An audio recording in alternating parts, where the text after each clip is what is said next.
बच्चनलाल शर्मा का बूंदी का दौरा है और बूंदी में मुख्यमंत्री बच्चनलाल शर्मा का रोड शो और तस्वीर हम आपको दिखा रहे हैं।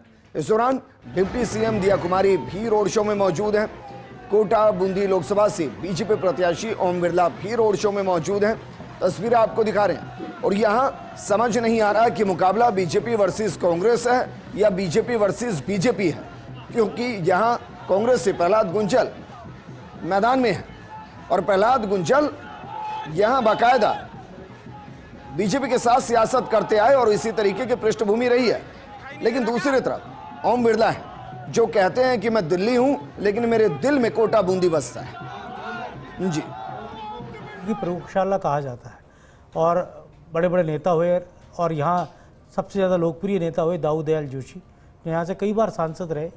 और जैसा हमारे जयपुर के सांसद के लिए कहा जा सकता कि जिसका कोई न पूछा गिरधारी लाल, वैसे ही वहाँ दाऊद दयाल जोशी के लिए कोटा बूंदी की धरती पर ऐसा कहा जाता था, बारां की धरती पर ऐसा कहा जाता था। ओम बिरला बड़े चेहरे हैं, लोकसभा के सांसद हैं, कई उपलब्धियां उन्होंने हासिल की, नया संसद भवन उनके कार्यकाल की देन है।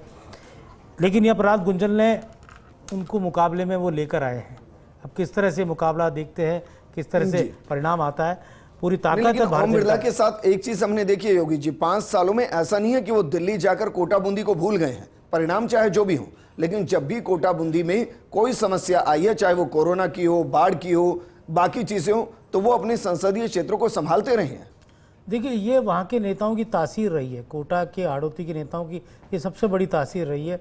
चाहे वहाँ से ललित किशोर चतुर्वेदी बीजेपी के अध्यक्ष रहे, कोटा से वो प्रतिनिधित्व करते थे। कोटा के नेताओं की सक्रियता देखने लायक होती है। आपने नोटिस किया होगा शांति धारीवाल को, जी, वो कम वोटों से जीते, प्रहलाद गुंजल को ही उन्होंने चुनाव हराया। शांति धारीवाल भी जब मंत्री थे तो फ्राइडे को ही शाम को कोटा चल जाते थे और अगले 2 दिन तक कोटा रहते थे और मंडे को आते थे। तो हाड़ौती के नेताओं की एक खासियत रही है। खुद ओम बिरला खुद व्यस्त कार्यक्रम होने के बावजूद वो कोटा को नहीं छोड़ते थे और माइक्रो मैनेजमेंट के लिए बीजेपी में उनको जाना जाता है। आपको और दर्शकों को मैं बताना चाहूँगा कि ओम बिरला ने भारतीय जनता पार्टी में माइक्रो मैनेजमेंट को लेकर कार्यशालाएं ली हुई है। जो पहली बार विधायक बने थे तब उन्होंने माइक्रो मैनेजमेंट शुरू किया था। वो माइक्रो मैनेजमेंट के तहत वो वोटर को उनकी टीम उस तरह से छूने का काम करती थी जो अपने आप में अलहदा था। आप ताज्जुब करेंगे अगर उनके वोटर का अगर शादी की सालगिरह होती है तब भी ओम बिरला का मैसेज उस वोटर के पास तक जाता था, जन्मदिन पर मैसेज जाता था। अगर कोई वहाँ पर उस परिवार में कोई इंतकाल हो गया तो उसका शोक संदेश भी वहाँ तक जाता था। तो इस तरह से उन्होंने अपने पूरे सिस्टम को इतना ज़बरदस्त कर रखा था जब वो विधायक हुआ करते थे।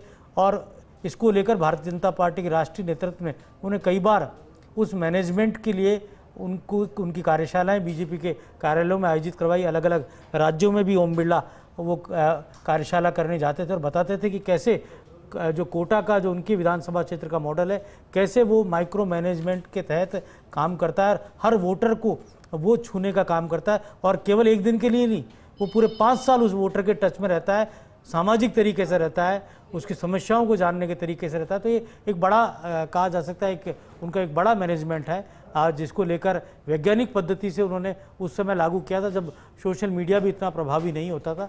तो ओम बिरला की एक बड़ी ताकत रही, चुनाव जीतते रहे वो इसीलिए।